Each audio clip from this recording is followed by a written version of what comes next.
Before I get started with this story, I have to get a shout out to Black Phoenix for sending it to me.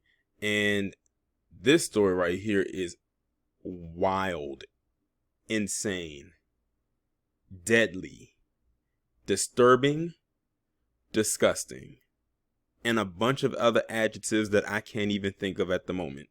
But it's probably about 10 more that I could give if they could come to my mind. So this woman's name is Thessalonica Allen. What a name.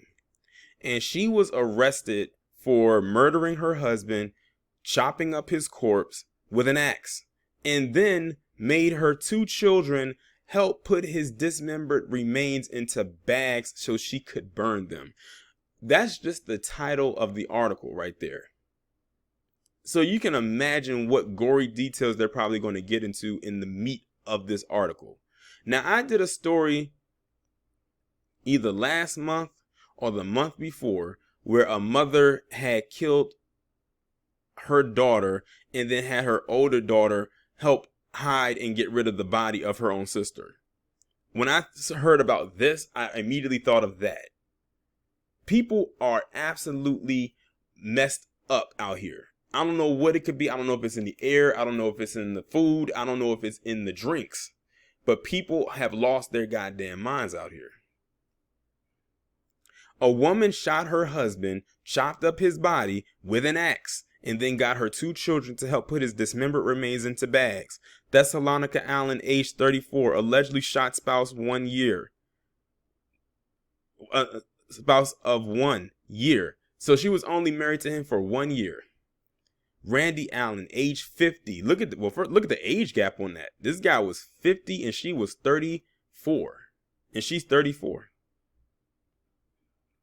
That's a whole 26-year gap between the two of them.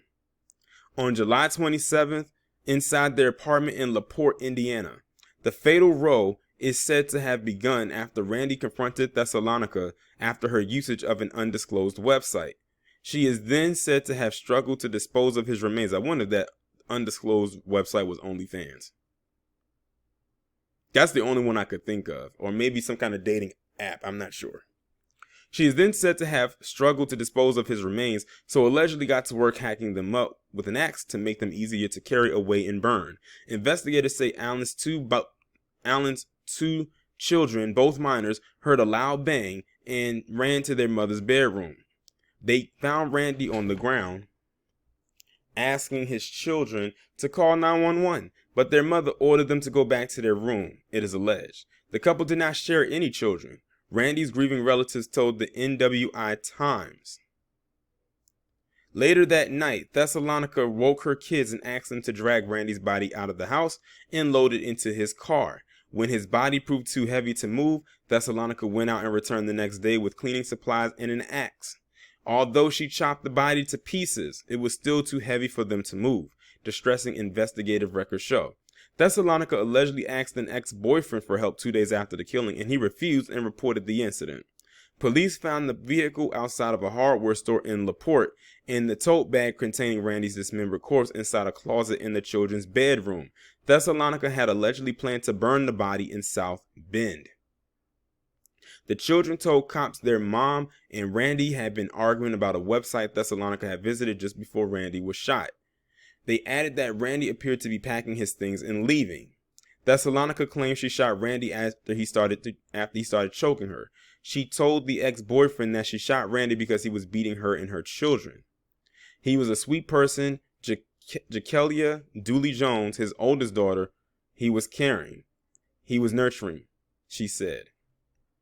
Commenting on his dad's alleged killer, Dooley Jones said, "He didn't give me any indication that she was crazy. We're devastated that this was a senseless murder that didn't have to happen," added Randy's older sister, Sharon Coleman.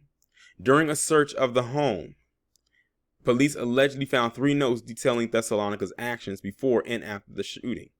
One note is said to have said, "Get drugs from friend, get Ziploc bags, when Randy is in shower, get pawn tickets out of wallet, put gun and drugs in car under seat while in car. Call Hearthside and tell them Rand had drugs and guns in the car." A second note said, "Spray in face, hit him in right knee with hammer. hit with hammer / stab him. Roll body up in sheets and plastic bags. Pick up J, no phones. J follows me to LP and put body in Lincoln with his boost phone. Leave J car here. Take my keys and his car key off the ring. A third note said, go to SB. J follow me back to LaPorte, put body in Lincoln, drive to SB, leave body in car while running. J brings me back to LP while doing this. B on Compt doing ATI. So you can just tell that this is basically a bunch of coded language that they're talking about right here. Some of it you can kind of make out, but it's really coded. Thessalonica faces felony charges of abusing a corpse, altering a death scene, contributing to the delinquency of her 2 minor children, and neglecting the children. She is being held in the LaPorte County Jail without bond. Perfect. I'm glad she doesn't have any bond. This is absolutely horrific. She killed this man because of something she was doing, because of something he caught her doing. That's why I said I wonder if she was on OnlyFans, or was she like on Tinder or some kind of dating app, something. Apparently she was on something that she was not supposed to be on. He got mad, and then he said he was going to leave. Of course, she's going to throw in the part that he was hitting her and stuff like that, or whatever the case may be. But the thing is, dead men don't talk, especially ones that have been extremely dismembered. Like, shooting this man wasn't enough for her. She said, I'm going to, cut him up simply because I can't move his body. That's the only reason she did it, because she couldn't move his body. And then tried to get their kids. Her kids are already traumatized enough having to see this man who they probably have come to call their dad, or maybe stepdad, or whatever the case may be, whatever the relationship was between the three of them.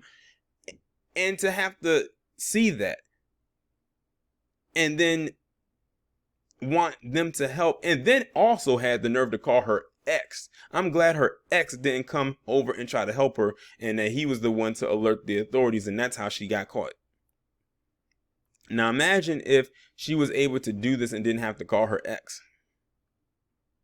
I would be scared for what would happen with those kids, because they were the ones that had to witness all of that, or at least the part after he was killed, or after he was shot. She probably would have been on the run somewhere. So shout out to her ex-boyfriend for having some sense to call the authorities. And I hope they throw everything at her that they possibly can, and she never gets out. And I'm glad she doesn't get a bond. She shouldn't. She doesn't deserve one. Like, this woman brutally murdered her husband of a year because of something that she was doing that was that he deemed inappropriate. That's why I said I wondered, like, what kind of site was she on? Because they said it was an undisclosed site, so that's why I said it was an OnlyFans. That's the only thing I could think of, or maybe some kind of a dating site. Something that probably would have been, or threw a wrench into their marriage and the relationship. It had to be. It had to be. She probably was looking at something and probably was messaging some dude on the side. I don't know, but that's what it sounds like to me. But like I said, I also look at the age gap. He was 50. She's 34. This man has grown children. She has minors. He is actually old enough to be her father if he had kids when he was really young. Well, not even then, because like I said, it was a 26-year age gap. So not even that, when you think about it. But yeah, like, wow. But yeah, you can tell, and you can look in her eyes and tell that she looks soulless as fuck. But yeah, apparently that sounds like to me she wasn't ready to get out of a certain phase, and she just jumped into this marriage. But yeah, it's messed up. Condolences go to the family, and to her kids, not her, for having to see something like that. They're gonna be that imagery is gonna be stuck in their head for the rest of their life, for sure. Y'all let me know what y'all think down in the comments.